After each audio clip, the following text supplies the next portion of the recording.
Hi everyone. Today we will talk about how to fix Facebook video problem. To know how to fix or how to solve Facebook video problem, you should just go to settings like this. You will click.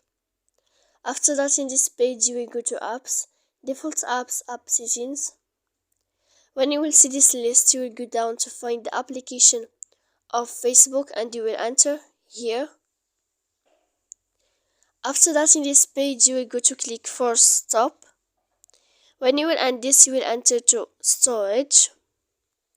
Then in this page you will click clear cache, and then you will go to click clear data, and after all that you can update your application. So please don't forget to support us by like and subscribe. See you next time in another video, and thank you for watching.